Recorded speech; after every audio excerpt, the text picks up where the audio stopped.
You just had a terrible day. Your big presentation at work completely flopped. Your boss looked bored, your coworkers were checking their phones, and you stumbled over your words. But as you walk to your car, your brain starts working its magic. Your inner monologue kicks in. It's not my fault. The projector was glitching, and honestly, the audience was totally distracted.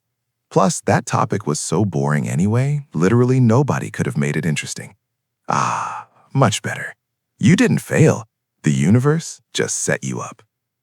Today, we're unboxing defense mechanisms, the sneaky, invisible tricks your brain uses to protect your ego without you even realizing it. And more importantly, how to stop them from secretly ruining your relationships.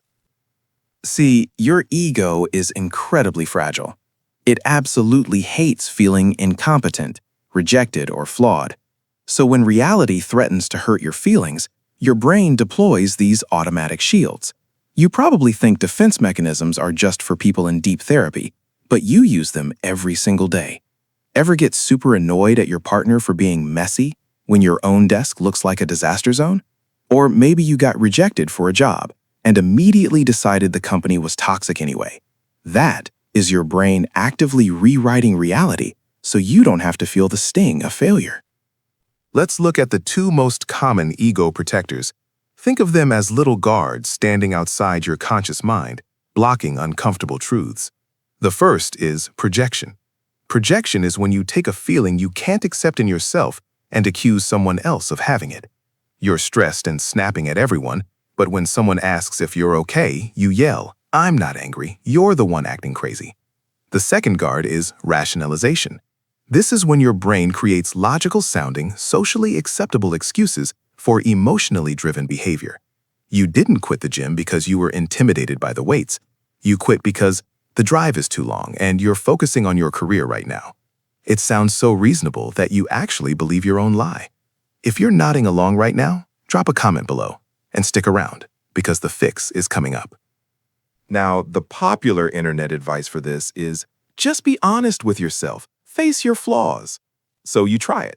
You try radical honesty, and suddenly you are overwhelmed by every mistake, flaw, and cringeworthy thing you've ever done. Your anxiety spikes, your brain panics, and it slams those defense shields back up twice as hard. Defense mechanisms exist for a reason. They protect us from psychological overload. You can't just rip them away. Instead, you have to bypass the guards gently. Your version of this starts with the pause and ask technique. The next time you catch yourself passionately blaming someone else, pause. When you feel that hot, defensive anger bubbling up, that is your trigger. Instead of speaking, set a 2-minute timer on your phone and ask yourself, is there any chance this is actually about me? Just forcing your brain to pause interrupts the automatic defense protocol. Step 2 is the trusted mirror.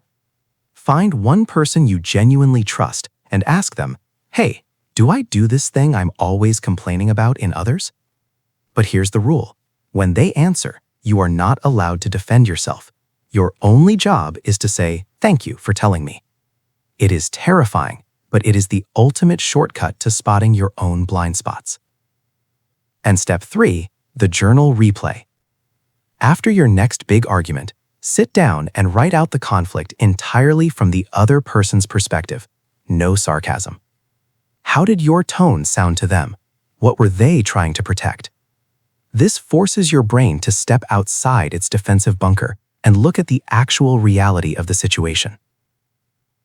You don't need to be perfect and you don't need to drop all your shields today. But if you start catching these sneaky tricks in real time, you stop being a passenger to your own ego. Because the most confident people aren't the ones who never make mistakes. They're the ones who can admit them without their world falling apart. Try the journal trick tonight. Subscribe and hit the bell so we can keep unboxing your brain together. See you next time.